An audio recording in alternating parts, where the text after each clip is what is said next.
On this week's episode of Marketing O'Clock.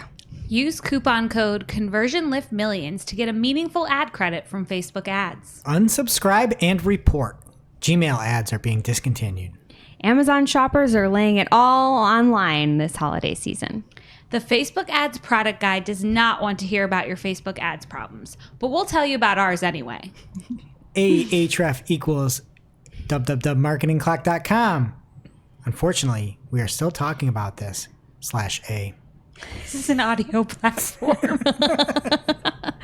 Plus, find out why tears are monopolizing everyone's time in the Finn household. All on today's show.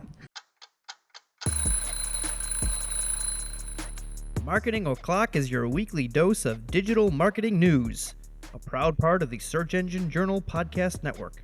We record every week from the Cypress North Studios located in beautiful Buffalo, New York.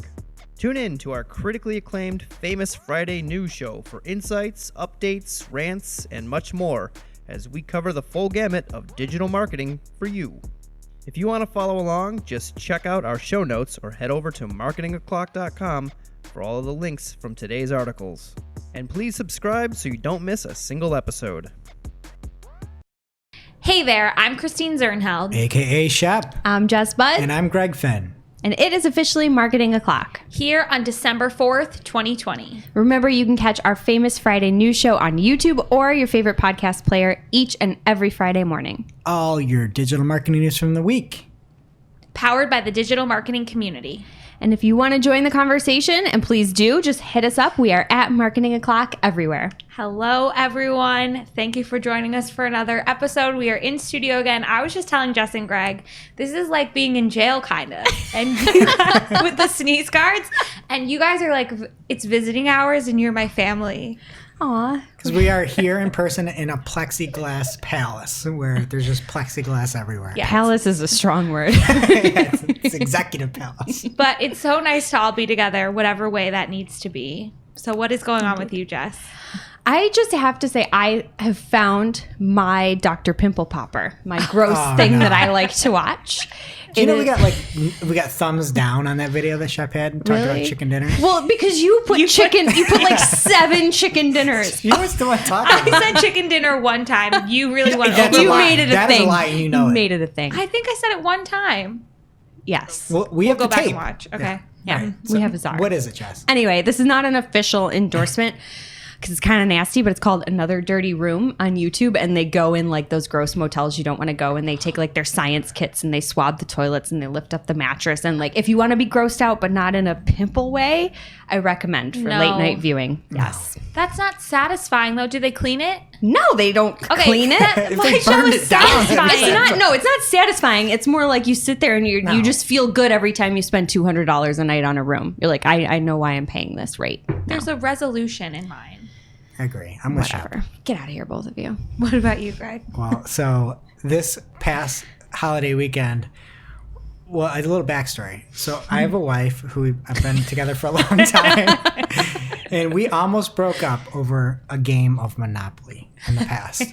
Really? I'm very competitive, and if there's something that can be happening, you have a move left, it's like make the move, just like give yourself one more roll of the dice. I think I'd break up with you for wanting to play Monopoly. So Okay, God bless. So it was like pretty bad. It was like really bad, and we have never played Monopoly since. Our kids got this little kids Monopoly. We played it, and it's like whatever. And the kids are like, I want to play real Monopoly, and so we started playing real Monopoly, and I'm winning. I'm like, of course you are. I'm beating 6-year-olds, but I've got like, it's like 3 houses on Boardwalk and stuff winning, and it's over basically, right? And so my daughter, I'm trying to give her like some more turns. I'm like, I'll buy B&O Railroad off for you or whatever. It's usually $200. I'll buy it from you for $400. And she's like, yeah, I'll sell it to you for $400.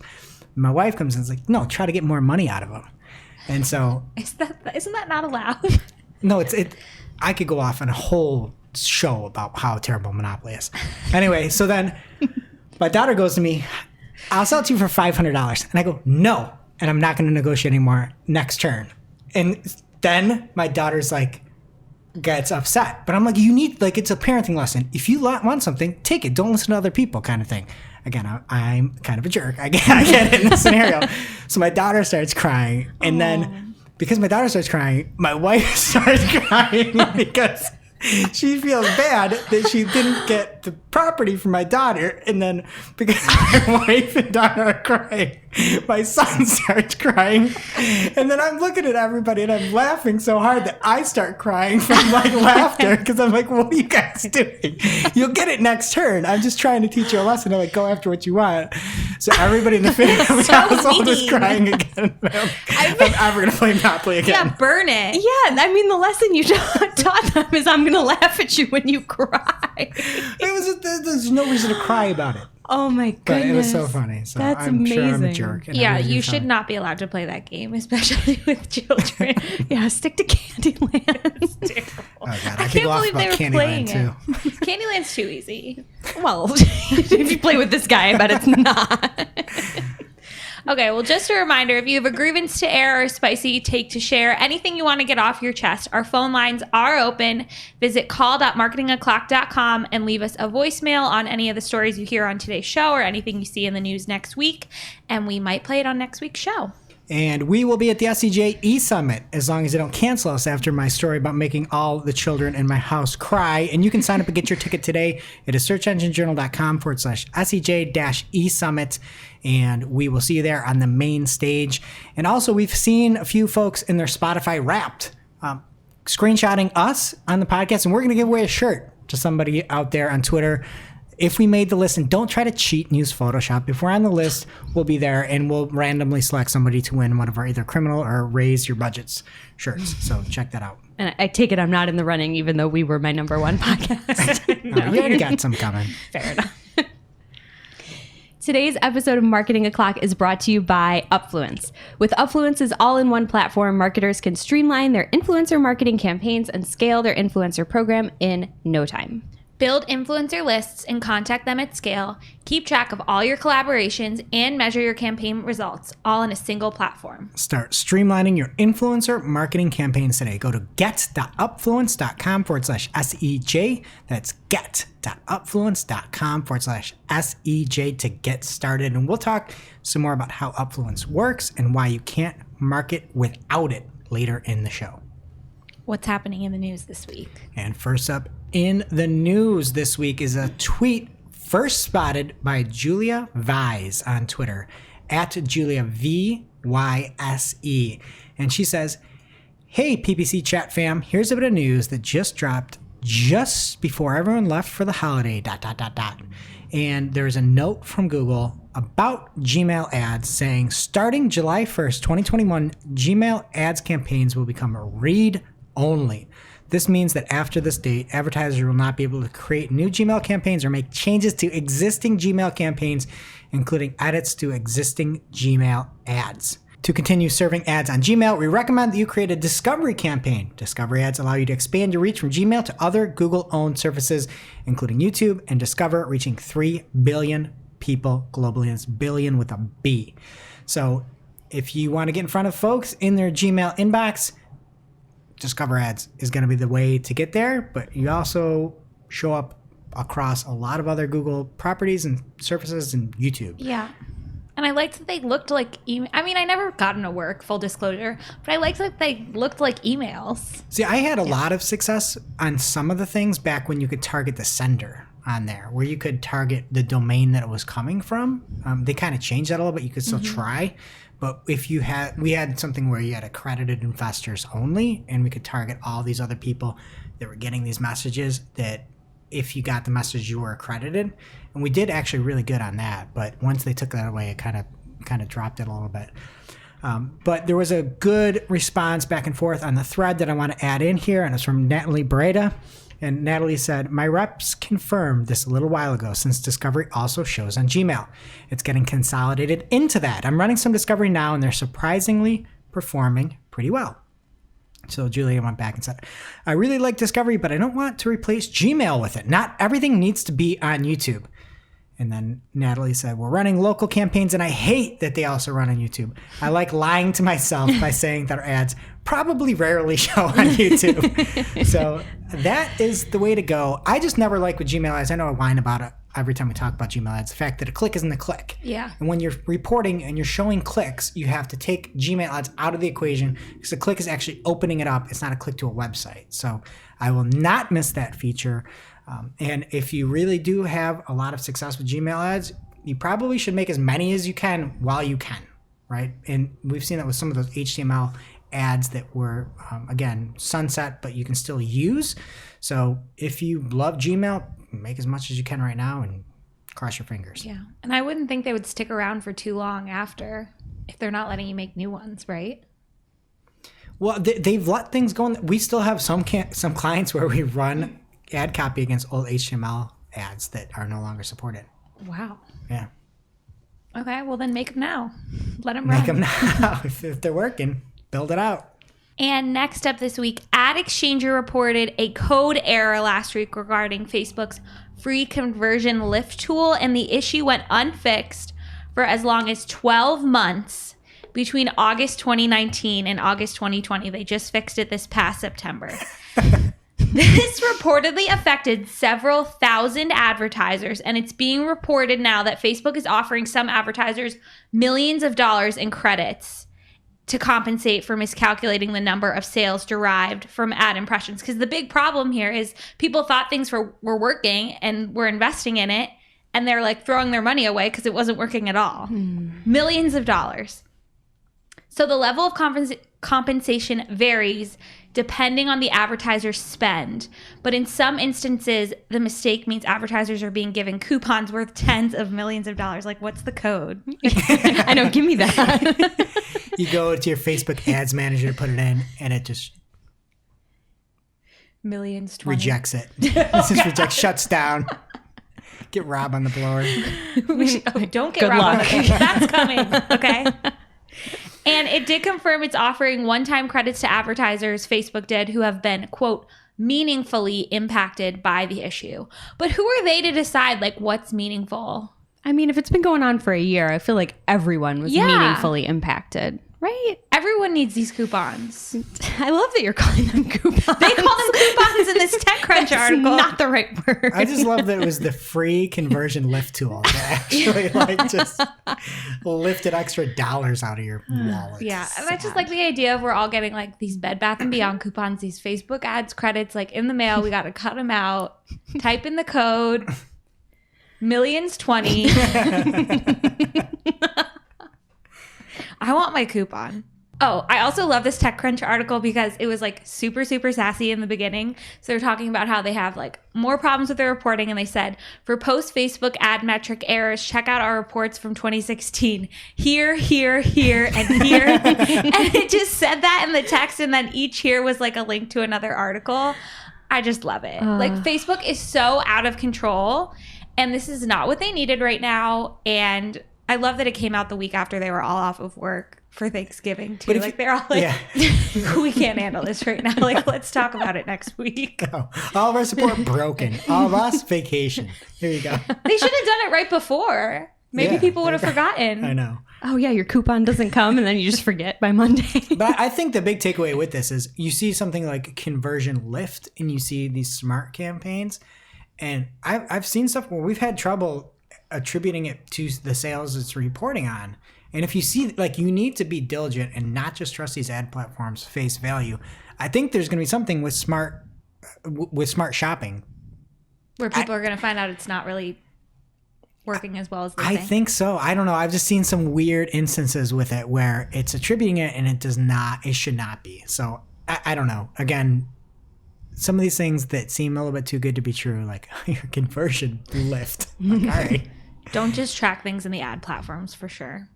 What else is happening this week? All right, last up here in the main news, Amazon boasts of biggest holiday season ever as in-store shopping plummets. And this is from The Verge. And no surprise here, obviously, with things that are happening right now in the world. But according to The Verge, quote, foot traffic to traditional stores reportedly fell by 52.1% on Black Friday, end quote. And that's compared to 2019. So at first, guys, that stung a little bit for me to read because, as you know, I'm a retailer on the side and we rely very heavily on foot traffic. But thinking about Black Friday. I mean, as a small business, that's not really our day. We're more a small business Saturday business, if you will. But also there's a pandemic going on if you hadn't noticed. So I'm glad at least this year that Black Friday people took a hit, not took a hit. That's not nice. I'm glad that people weren't standing in lines and punching each other over things on Black Friday. I feel like that's a good thing this year. I didn't know it was a pandemic. I thought this was just prison practice. Prison practice. Prison palace practice. Shep loves alliteration. But yeah, I mean, even though this is a good thing this year, I just think this is a lesson for our small business listeners out here. I'm going to digress for a minute. If your product or service is at all conducive to online shopping and you're not yet selling things online, please start looking at your options because it feels maybe a little bit late in the game for the holiday season this year, but better late than never. Yes, there's a pandemic, but I do think that shoppers are probably changed forever. They're going to start forming habits and shopping online. So adapt and adjust. We can't ignore this shift. Digression, get a good POS that can sell online. Because I had a friend who reached out and was on a POS, wouldn't change the POS, and couldn't get it to the web because it was a whole different thing. So make sure your POS works for the web. Make sure your POS isn't a POS. Put that on a shirt, Shep. It's so true. I mean, things are changing, right? And it's as evidenced with what happened with Amazon, even just so far. I mean, we're in the 4th day of December and we're already seeing crazy trends. So let's go back to Amazon. We'll consider the PSA over, but please consider online. The POS sales. PSA. I have LOL. Just had to think of some letters. Okay. So back to Amazon. They haven't released any actual sales numbers yet, but they did say that through Cyber Monday, 2020 has been their largest holiday shopping season so far in the company's entire history. So if things keep going at this rate, it is estimated that 42 cents of every dollar spent this holiday season will go to Amazon. And last year it was 36 cents. So that's a fairly big jump. Incredible. Yeah. That's incredible. Yeah. It's huge. It's almost half a dollar. Did you guys order anything? Yes. Yes. I couldn't find any really good sales. They're all the time now.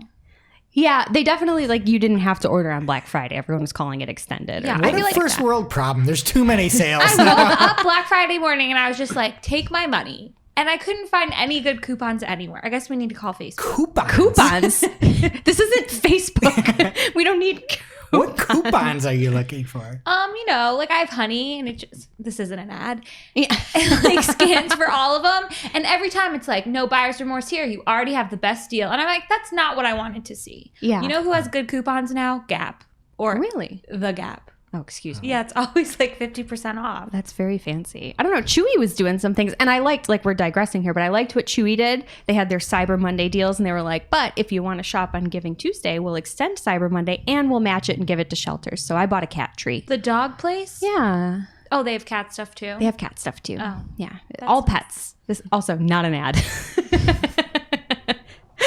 Anyway. So, yeah. People be shopping, things are happening online, and it's not just Amazon, the brands themselves making bank. The company did also say that 71,000 small and medium-sized businesses worldwide have already surpassed $100,000 in sales for this holiday season. So it's real, people. Again, if you're not online, you probably should be, whether it's with Amazon or not. So something to think about. Now it's time for this week's Take of the Week. This is a #fire digital marketing take with extra spice served up for you. We simply deliver the take for your consumption. We give no opinions. We don't influence. You make the call. And this week's Take of the Week came from Sean Ellie on Twitter @Sally2134. And he has a screen grab from a Google Ads account, and there are 7 transactions. So then when he shows the number of conversions with a search query attached, there's only 2 for $400. And so he tweets, those 5 transactions for $5,400 must be real insignificant. Shaking my head. #Google Ads, #PPC chat. And this is what is incredible.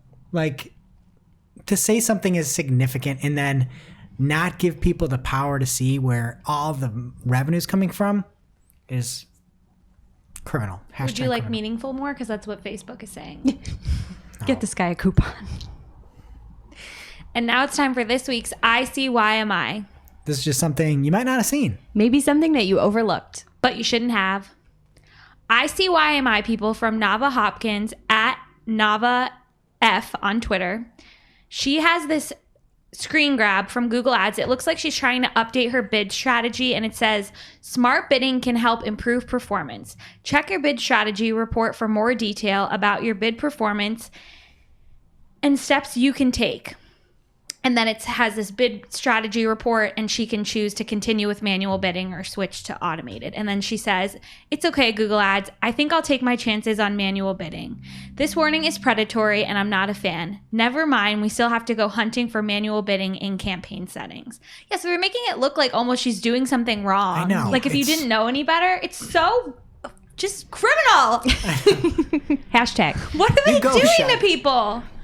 Or like sometimes like you just like see a button like that and you like think you don't know, you just think you need to press it to confirm. That's terrifying. It's rude. I've come to a conclusion where they've completely given up on improving their platform and are now trying to shake every penny out of advertisers. Yeah. Now it's time for this week's lightning round. Pew, pew. At this point in the show, we split up our content into 3 parts: paid, organic, and social. This week's lightning round is brought to you by Upfluence. Upfluence's all-in-one influencer marketing platform helps marketers streamline their campaigns and take them to the next level. Shep, why do you love Upfluence? So we've been talking about Upfluence for a while now, so our listeners should be pretty familiar. And obviously it's an influencer marketing search platform, so it pulls in engagement from all the different platforms: Facebook, Twitter, Instagram, WordPress. If they have a WordPress site, Greg was talking about it last week, that it even pulls that in. But it also breaks it out by time, so you can plan your campaign based on when these influencers are having the most successful posts. So when you're searching for people, for every single influencer that comes up, it gives you engagement metrics for the month and the time of day, so you can see like how popular their posts were for every single month of the year and how those are trending. And you get historical data there as well. And then you can also see it for the different times of the day. And it'll say, you know, they have a 25% engagement rate between 1 and 2 p.m. So there's all this amazing data that you can really dig into. And like I always say, there's just no excuse for not finding the best influencer for your brand. And you can start finding the best influencer for your brand today. Just go to get.upfluence.com/SEJ to learn more. And in paid news this week, Google announced a couple of new features for discovery ads. So first, 4 to 5 aspect ratio images are now compatible, and will also make ads show more prominently in the feeds if they're using that ratio. But what's really nice about this is a common asset size for social campaigns. So this should also mean a little less cropping for your design team, or if like you have any Photoshop skills and you're doing the cropping yourself, unlike me, a little less time for you. Google's also going to start showing advertisers the estimated conversion volume lift. That sounds like that Facebook thing that didn't work. No, I'm scared. Estimates when audience expansion is enabled during campaign setup. They say its internal data shows audience expansion for discovery ads on average yields a 52% lift in conversion at a comparable CPA. So great, like turn this on if you're doing prospecting, and if it works, test it. But they sneakily turn it on for remarketing campaigns, which is exactly what they're doing in this example.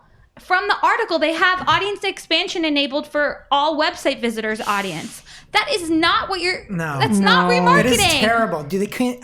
It is so bad. And then the fact that they're saying a comparable CPA, I'll tell you what, it is not. You can compare any numbers, right? You can compare it all. And so they're putting this in there, and they're not saying a more effective, efficient CPA. They're saying comparable. And in no way, shape, or form have I ever seen something comparable with the audience expansion. I just feel like they have a whole team there who like reads things and comes up with the right word for like avoiding being honest. For sure. Yeah, you can compare it. Yeah. One is $100 and one is $10,000 CPA. It's comparable. They both have ones and zeros. It's so, do not turn this on for remarketing. If you are, like, test it in a separate campaign and don't call it remarketing. It's so bad. Yeah. We had one client a few years ago that had audience expansion on for all the remarketing. There was probably 2% of their remarketing, and this is all they were doing. Like, we're just doing remarketing. We're just doing it because we just want to target people on our site. It went audience expansion, and they were doing no remarketing. because of this. It's crazy. What I do like about this is they have this audience expansion button in the audience builder in Google Ads. Like right now, it's just hidden in that slidey bar. So I don't know if that's something that's coming. Guess what? If it's Or if easier it's- to turn it off, it's not Yeah. coming. So it's probably just for discovery campaigns. But that's where it should be for everything. I want to know if it's on or not. They make it, it's so hard to find. I hate it. And I hate the slidey bar. With this announcement, they're also reminding advertisers that discovery ads are compatible with lead form extensions. That news came out over the summer. And plus, as we said earlier, they want you to switch your Gmail campaigns to discovery. So they're just really trying to make discovery happen. That's the moral of the story. And next up, we have a little story, if you will, from product manager at Facebook, Rob Leathern. Or I just had to look up his title. Actually, Greg did it for me because his bio now says product guy. I work on trust and safety for ads and business products at Facebook. What is a product guy? Him. Okay. So, No, he's director of product. director of product is his title. At least that's what it used to be. Now he changed it to product. Product guy. Okay. I wonder if that came with a raise. Seems like a demotion. Hey, director of product. You're not a product guy. Put on the hat. Get in the corner. It's kind of more fitting for this next tweet. I'll read it. Oh. Okay. He says, "Hello there. Other Facebookers and I cannot reliably assist you on Facebook or Instagram ads or non-ads related issues. I suggest you use in-product reporting tools, appeal flows." Is that a thing? They don't have appeals. They don't work. And then he has links with places to start.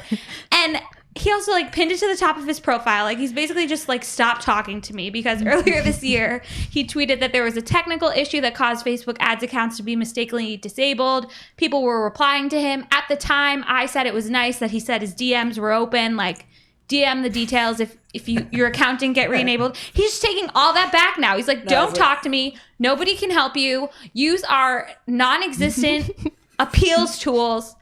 It's just terrible. I love it. He's like, yeah, don't talk to me. And I'm just going to talk about working out now. Like, that's it. And pin it to your profile. The other thing is like they're building Messenger into this behemoth. Like you can file your darn taxes on Messenger, but you can't get help for Facebook ads. Yeah. I had a sweet spot for a few weeks earlier this year where Messenger was really working. I said it and working hard at hardly working at the time. I take it back now. It's not working. And the most annoying part about it is you can't just start a new chat from Messenger. Like if you bookmark that page, they're like, oh, you have to submit a form. So then you go to try to submit the form, you find it again, you try to bookmark that page and remember it for next time, and it doesn't have a unique URL, so it just takes you back to like the main Facebook Health Center page. There's no way to save it. I did a screen recording of how to find it to save it for myself. That's amazing. Because I have to go hunting for it every time. Whatever, Rob. I don't want to talk to you either. Just fired up today. I love it. Right? It all started with hello there. I thought it was going to be such nice. Like, why did he say hello there? I don't know. He sounds like customer support when he starts that way, doesn't he? You should start with goodbye. Goodbye, people. Goodbye there. They should make Rob like one day just be the guy managing all the chats for Facebook support so he can understand. He'll It's never terrible. understand. And continuing with Facebook ads, fun news. David Herman at Herman Digital on Twitter tweeted, "Today in Facebook Ads Manager is a dumpster fire. We cannot pull audiences into custom audience sections of the ad set level." And people were replying to this, and it seems pretty clear that it wasn't just a problem for him, it was a problem for everyone. He said, "I swear I just need one full day of Facebook ads operating correctly." Just one. It's just so sad. We should make a bot that just asks Rob Leathern. No, he doesn't want to hear it. He needs to. He'll go private soon. And next up from Stephen Johns at StephenJohns21 on Twitter. 21 got another one. Yes, he did. He says, Bing Ads, new multi-image extensions now launched in the UK after a successful US trial. I totally forgot about these, so they might have been launched earlier in the UK, but let's see what the audience network is like in the UK. Anyone use these yet? So First of all, are they still calling it Bing Ads in the UK? Not to call Steven out. Oh, I didn't even catch that. If they are, I'm just mad. Like, I have to tweet a lot for the show about Microsoft advertising, and it takes so many characters, and they should have just kept Bing for that reason. It's just easier to say, too, like Microsoft advertising. It's just so much work. I'm tired. I wish they hadn't done it. So, just as a reminder, these multi-image extensions allow you to display up to 5 images. So, different from anything you could do on Google. If you haven't tested them out, maybe you should. Now you can in the UK. And finally, PPCKirk posted a list on the Zato marketing blog called How Do I Learn PPC? List of free courses, books, blogs, and communications. So he basically said that people are asking him all the time, like, I just want to get started in PPC. He talked about, his cousin who just graduated from college. So rather than answering the question individually every time he made this blog post, he has a list of PPC books for beginners, free PPC courses, paid PPC courses, blogs to follow, Facebook groups to join, and guides and white papers. And who do you think is featured in the guides and white paper section? Who? Cypress North's Google Ads, the complete guide. So if you want to check that out, we do have this awesome resource on our site. It's the complete guide to Google Ads. It's broken up into 10 different articles, and it'll answer all of your questions there. Great for de-brainwashing yourself after the skill shop. Speaking of Skillshop, he said that in here. He said about Skillshop, it's worth including a cautionary note here simply because I find Google Ads has a bit of propaganda included in its training. A bit? Yeah. A bit. He's being very polite. And next up from Greg of the Year frontrunner, PPC Greg on Twitter, he noticed this week that I think it was him that broke the news last week. They have a new column in the Google Ads search term reporting that says, last week it said omitted, how many search terms were omitted. Now they changed that to other search terms. That's ridiculous. It's the same naming team. I love that. Somebody put laid the truth out there and it's like, these are the omitted terms. And then Google PR's like, oh my goodness, how could we possibly say omitted? Are you buying these terms? You can't say omitted. This is going to cause trouble. And then they changed it to other. It is omitted. It's stolen. Stolen. I wish you guys watched The Crown, because there's this whole thing where Margaret Thatcher won't sign this paper and she keeps going back and forth about one word of it. And it's on The Crown. Was the word omitted? No, it's like I think she ends up with measures. Oh. But it starts with sanctions, and they just keep going back and forth, and every time the person has to do it on a typewriter, it's just an amazing scene. Oh, a typewriter. Yeah, watch The Crown. Just for that.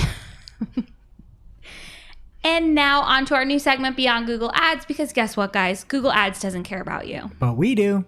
So this week, I just wanted to do a quick reminder to everyone. Don't forget about AdRoll. It is a direct-to-consumer focused display ad platform.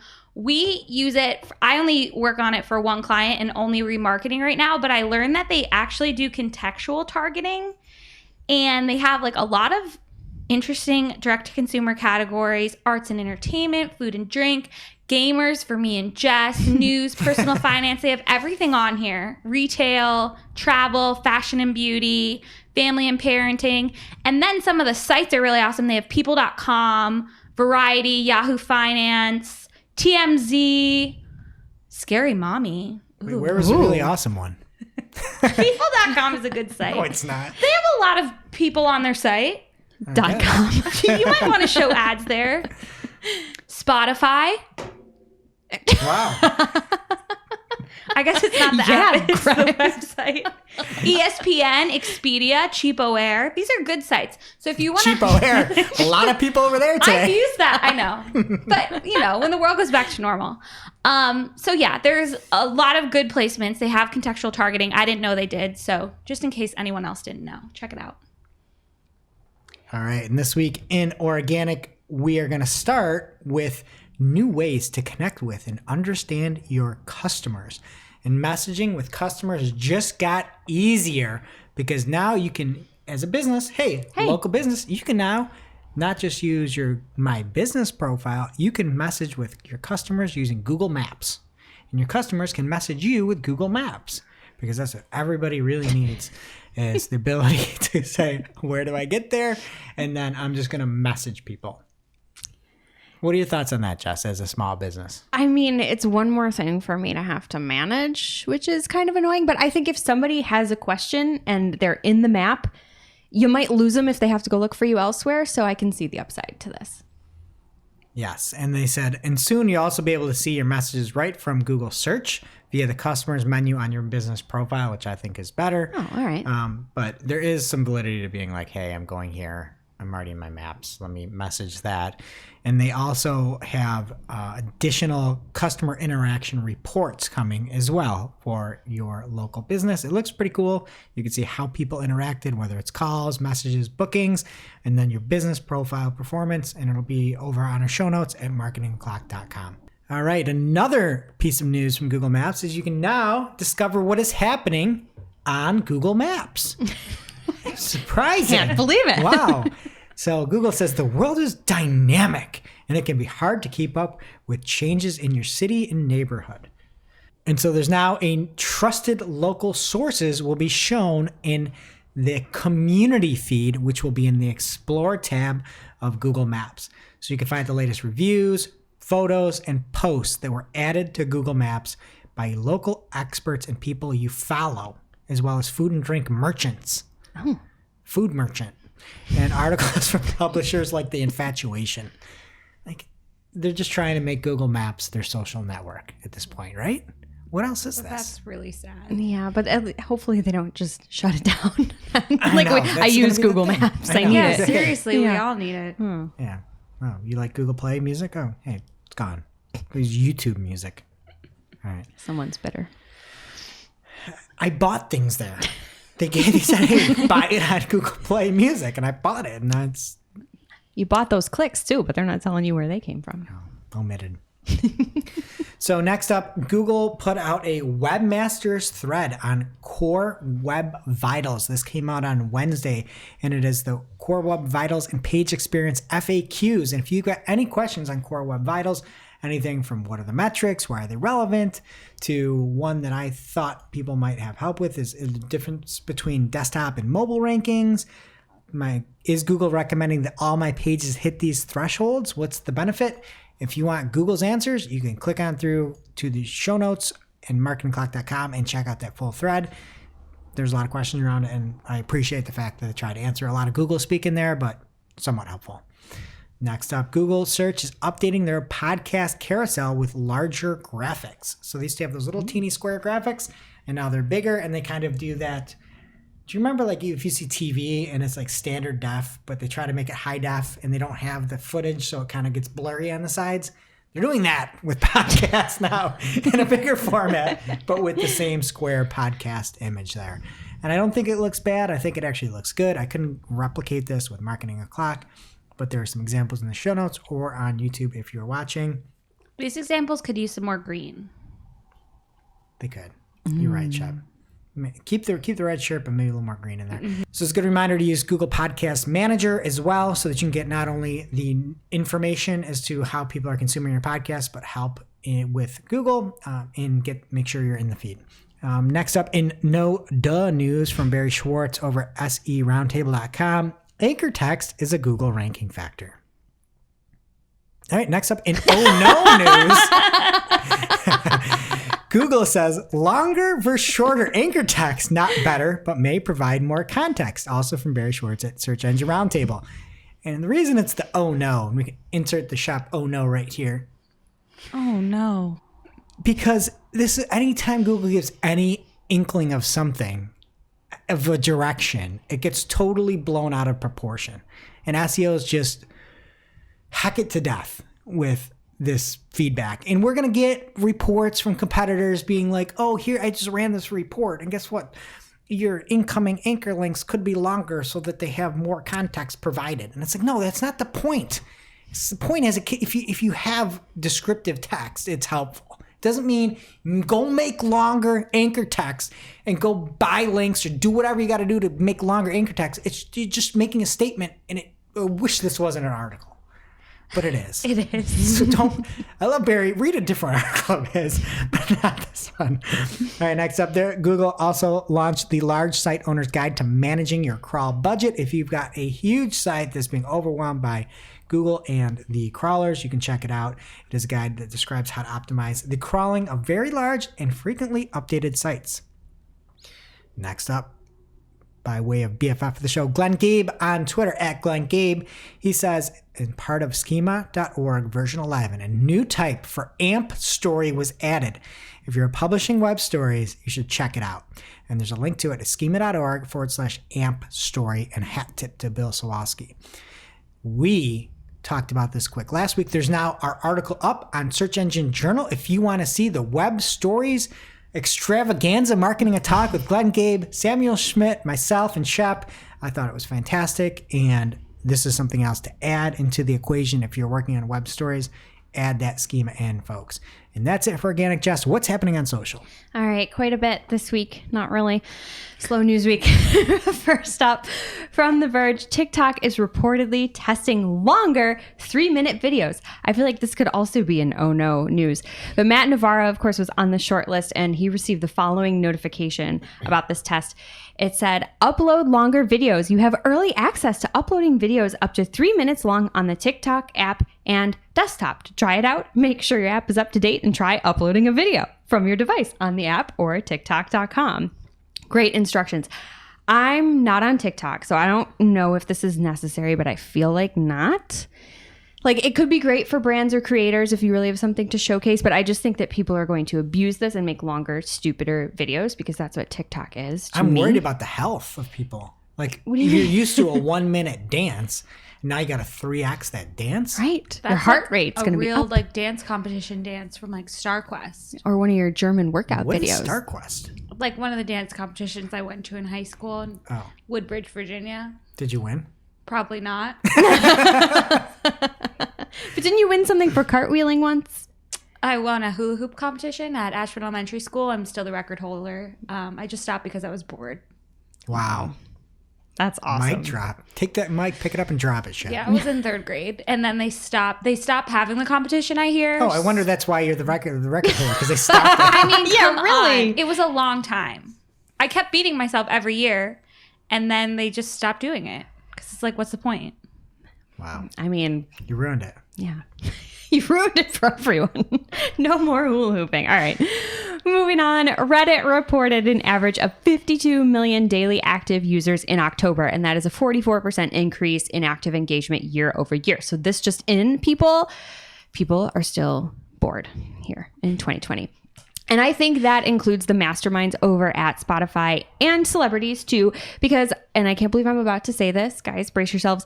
Your favorite music streaming service now has stories. Spotify? Spotify. But is it just, they had stories for like the Wrapped.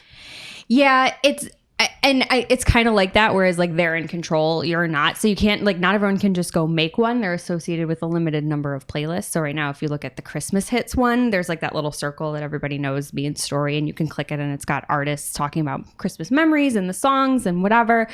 So it's fine. I'm glad that not everybody can just make one because that's dumb. Yeah. But a rep from Spotify did tell The Verge that they routinely conduct a number of tests in an effort to improve our user experience. Some of the tests end up paving the path to a broader user experience, and others serve only as an important learning. We have no further news to share, so it seems like it's probably not going to go wide. But I do think, like, as a creator, it might be cool if it didn't expire and it was just something like a podcast, like us, if we could create one just to give people a taste of what we're about, and it's on our page. That might be nice. Yeah. But I don't think we need it. Like, when you call it stories, I just throw up because I think it's supposed to be like stories, and this really isn't. It's like, you can click through it and whatever, but that's kind of where it stops. I don't hate it. I didn't know about like following people on Spotify until you called me out for listening to Disney park music.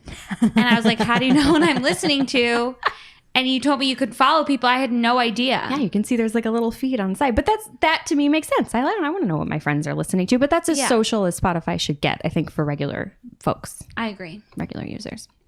Don't watch what Jess is listening to. It's gonna making fun of me. blow your ears out. I just can't wait for stories to come to Google Maps. I'm just crossing my fingers. God. You joke, but that's next. Oh, I know. Then we're sure all it going to is. get like kidnapped. Yeah, that's Okay, true. right. Here I am. Oh my goodness. All right. Last here, Facebook has launched Social Good for Business, which is a new site that they did not call a hub, which surprised me because I feel like that's been a buzzword lately. But it's also not a site. Portal either. Yeah. Portal, hub. No, it's not even a site. They're calling it a website, but it's like a page on a site. But the point behind it is nice. It's to help businesses boost their social impact. If you're interested, you can find it at facebook.com/business/resources/social good for business. One word, no dashes. We'll have the link in the show notes, but it's great. It has resources, tools, and inspiration for businesses that want to launch a fundraiser, donate to a cause, or foster community support. And it's all part of working towards their broader community mission at Facebook, which, believe it or not, is to, quote, give people the power to build community and bring the world closer together, which Isn't that beautiful? I think it's nice. I don't know if they're accomplishing it in everything that they do, but it's something. And that brings us to our real life segment, straight out of our accounts and into your ear holes. It's time for Working Hard or Hardly Working, where we talk about what's going on in our IRL work, good, bad, or otherwise. I found a cool new feature in Google Docs this week. At least it was new to me. If you're in a document and you go to Tools, you can click Compare Documents and pull up another document, and it compares them. Whoa. But it's really cool for when you have like different files, like you make a new file for a client or something, and then you pull it up, you can see exactly where all the changes were made between the two. So I can see myself using this. Yeah, that's actually pretty cool. I keep a lot of like originals and then have updates. So that's handy. I'm going to use that, Chep. For me, I noticed last week actually that there, and it might have been gone for a while, but there used to be a checkbox when you're publishing your Facebook ads changes to try and publish with errors if there were errors. And a lot of times the errors in Facebook ads aren't actually errors. It's just being wonky, and it would post and be fine. And that checkbox is now gone, I noticed. And there's also been a graying out of the publish button when you're trying to publish things at the bulk level. And I've had to go through this week several times in several different accounts and publish individual ads one at a time to get it to go through. So I'm not going to tweet at Rob Leathern, obviously. I don't know how they're going to fix it, but I hope it's just me, but I feel like it's a big issue and it's annoying. Nice. And for me, we have one client that is a very large, few 100,000 SKUs plus B2B shopping account, and the fantastic Kathleen, aka K-Berg, on our team put together these really awesome like a look at kind of revenue from the week, looking at it year over year, week over week, and also spend level. And then we do that also with just different campaigns. And we caught something. There was an issue with the way a cart was being configured and where the remarketing was. And so just taking that time, seeing that in our accounts and looking at it week over week and seeing that there started to be a decline.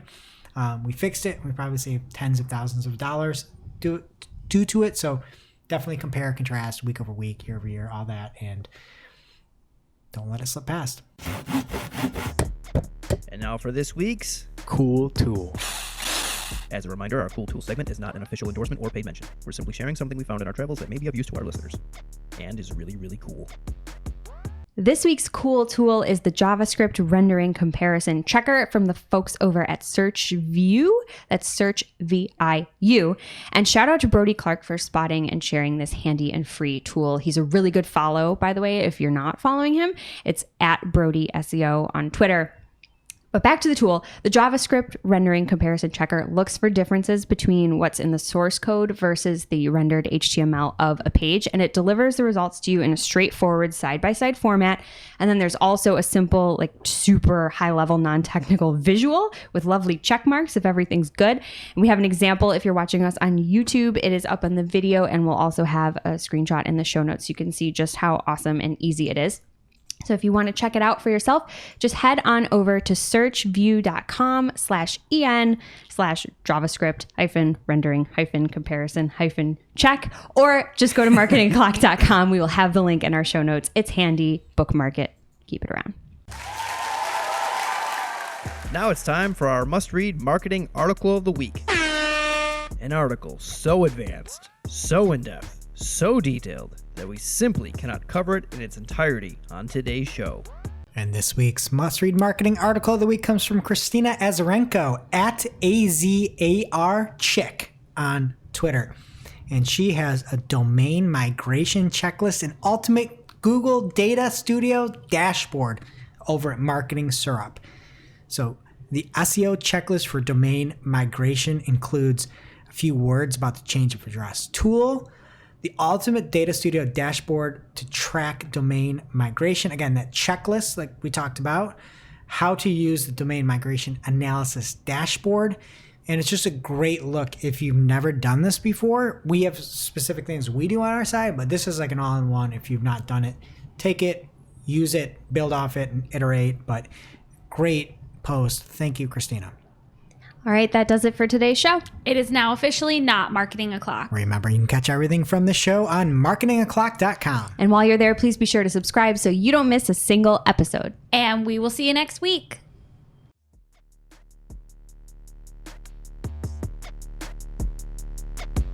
Thanks for listening to Marketing O'Clock, part of the Search Engine Journal Podcast Network. If you're looking for more information on today's topics, head over to marketingoclock.com for links to all the articles that we covered. And please be sure to subscribe so that you don't miss a single episode.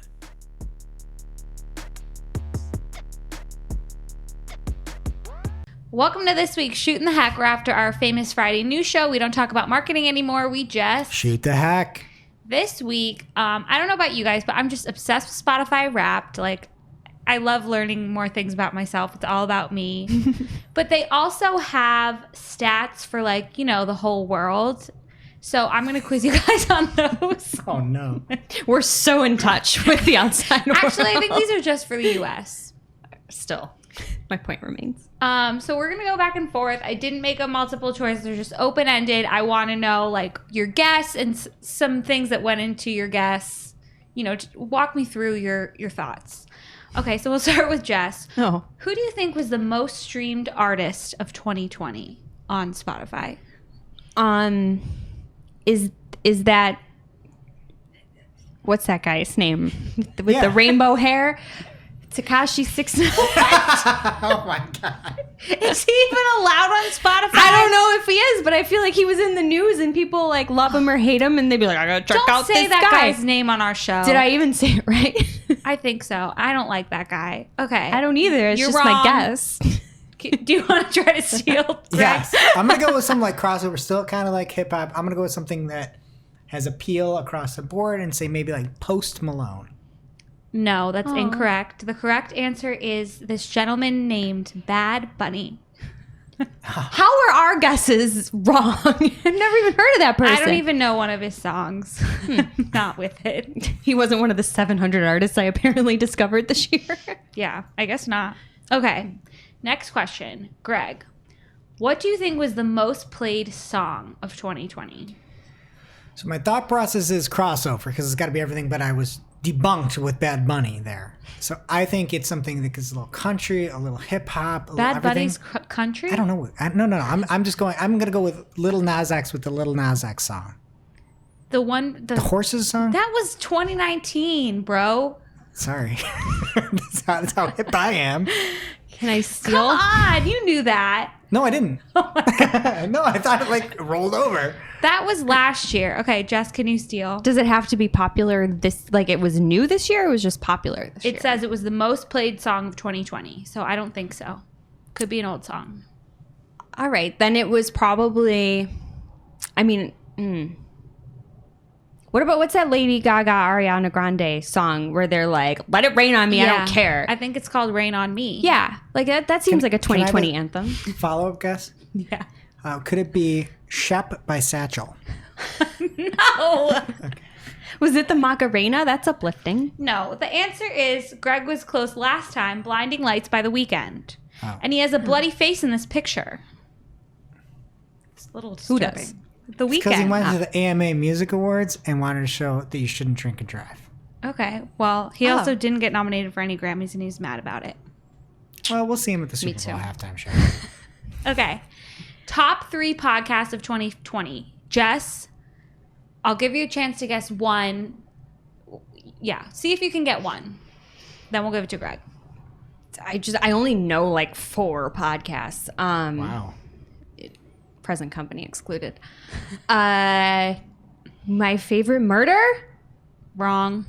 All right, so the game theory here is like, what could be Spotify exclusive here? So it boils down to Michelle Obama or Joe Rogan. I'm gonna go Joe Rogan. It's Joe Rogan, isn't it? It is Joe Rogan, and that's a good point. They said top 3 podcasts, so these might not be the. I bet they lied. Okay. Anybody want to guess the other 2? He was number 1. I'm gonna go some like Fresh Air or some garbage like that. Close. TED Talks and The Daily. Oh, I should do Planet Money. That's They're both NPR. that's PPCKirk's jam. Is that Kyra's doll? Wow. Crossover pod. Okay. This one's kind of boring. Perfect. Okay. Perfect. You want to do the boring one? Yeah. Okay, what do you think were the top playlists for self-care in 2020? They're all like made up. Could you come up with any of the funny names? That's A, not boring, and B, really hard. Top playlist for self-care? Yeah. My personal one was Middle School Jess because it takes me back. What? Oh, these It's a are made by Spotify. I know, It's but I probably don't know. like something like Pinot and Pillows or something like that. Oh, wow. No, they are Confidence Boost, Your Favorite Coffee House, Songs to Sing in the Shower, and Just Smile. Okay. That doesn't sound like podcasts. They're playlists. They're playlists. Sorry. Self-care playlists. Okay. Where are we in the order? Okay. Yes. Because this is the last question. Well, we're both winning. We're tied with points. So The decade with the most throwbacks was what? 2000s. What on earth is that even saying? The decade we threw back to the most was what?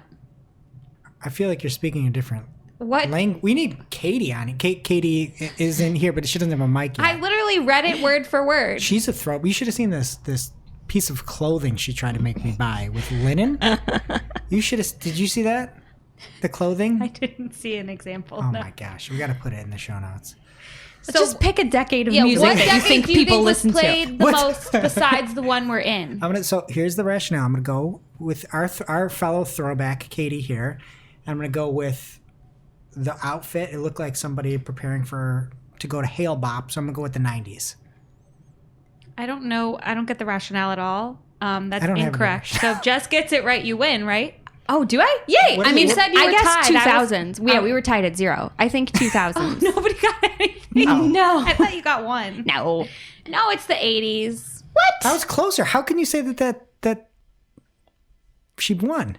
I thought you were both tied for one, so I said if she got it right, she would have won the game. We were both tied at 0. But then she got it Nobody wrong. won So the nobody game. won anything. Okay. Nobody wins Yeah. anything if We're we're all- throwing back to the 80s. We're all losers.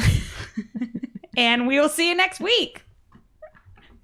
Thanks for watching this episode of Marketing O'Clock. If you're looking for more, we release new episodes every Friday with all the digital marketing news of the week. You can listen and subscribe wherever you consume your podcasts. Or click to read all the articles from this show or watch the previous episode.